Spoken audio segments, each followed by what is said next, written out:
She sits on her porch in Racine each afternoon. This is usually where I wait for Ryan to come home from school. Michelle Mills never really knows which way the day will go. This can be the hardest time. There's often one eye on a book and the other down the road.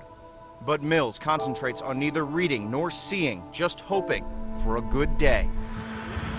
A bus pulls up. I wonder what kind of mood is he going to be in? Is he going to be happy? Is he going to be upset to see me? Hey, buddy! Mills greets her 7-year-old son Ryan at the door. He runs back inside. This will be a bad day. Come on, off the bus! No! Come on! Ryan Mills is autistic. He throws a 20-minute temper tantrum because he's fixated on the bus going around the block again. Ryan, she's not allowed to do around the block. Then Ryan suddenly sprints off and on to a neighbor's porch. Oh, come on, buddy. After some coaxing, Mills finally brings her son home. Let's go. Come on. It's only a little better inside.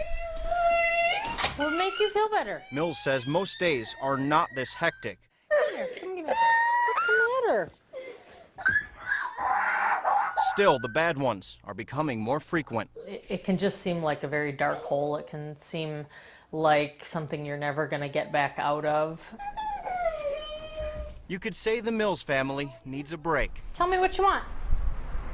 Greets me at the door like any dog. Hi! And 1 week later, inside a rented lakeside house in Wapaka, it almost appears they're getting one. Come on, Ryan. Ryan's father, Mike, and sister, Stephanie, along with his grandmother and grandfather, lounge around in the living room. They're joined by a new family friend, Vicky Pingle. This one's going to go on the buckle. But between breaks, Okay, let's go. hard work happens in the backyard. Say good boy, Fonzie. Ryan and the whole Mills family Let's keep going. are welcoming a service dog named Fonzie into their lives. Fonzie's slow. I really think this is going to be the answer. I really do. Like his Happy Days namesake, I don't have the leash. Fonzie the service dog is cool and collected. Yeah, happy. He'll act as a calming influence on Ryan, and the family already sees a difference. I get a little teary-eyed about it because, you know, I just didn't know that it would happen that fast. So, you know, it's been overwhelming, but I think it's great. I think it's going to really work.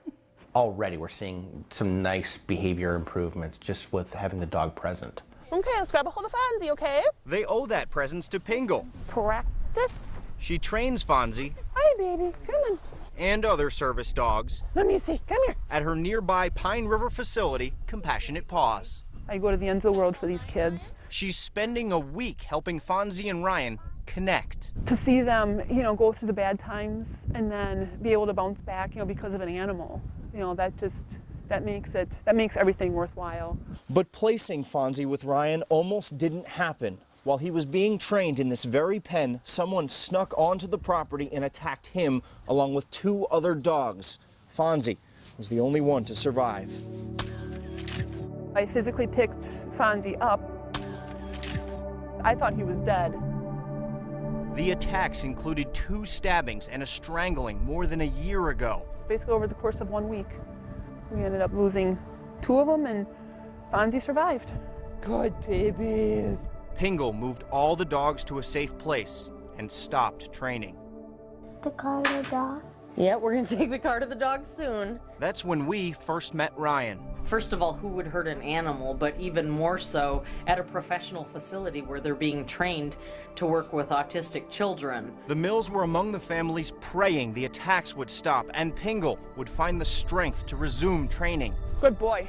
One person's choice to be completely uneducated about autism or not care, or perhaps just has a dislike for the animals, is impacting 5, 6, 7 families. See, now this one right here is going to make an excellent dog. The trainer weighed her options for weeks. I almost quit. Instead, Pingle put up security cameras and barbed wire. The attacker was never caught. But no more dogs died. And we're going to have you take the leash, just like this, okay?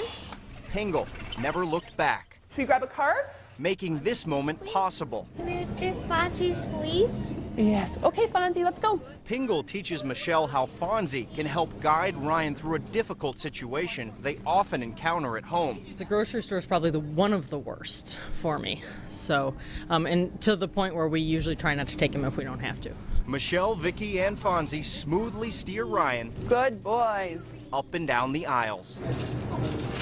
Even at checkout, he patiently waits for his mom. 1321. Ryan, can you buckle up? Back in the parking lot, the kids pile into the van. Good boys. Fonzie keeps Ryan calm inside, while Michelle shares her excitement outside. He lasted through the whole shopping trip. Good job. It was absolutely amazing.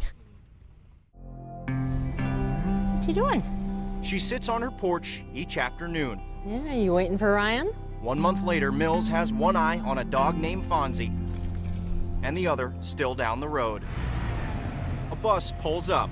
Hey, bud. She and Fonzie meet Ryan at the door. Let's go. This time, he happily hops off and on to his own porch. You did good getting off the bus, buddy.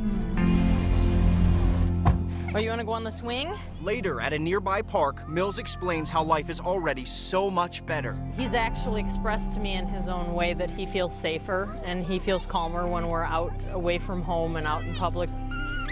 Mills says perhaps the strangest part is Ryan and Fonzie aren't even all that close yet. The dog just seems to soothe her son. Now he's more in touch with his own emotions and his own change in emotions.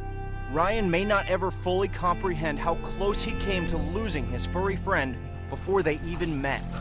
But he does know the confident feeling of Fonzie by his side. He's so much calmer and so much more able to just be a kid. Hey, bud. What's up? And nothing could make Mom happier. I think if the dog was tough enough to be the only one who survived the attacks, I think he's going to be tough enough for my son.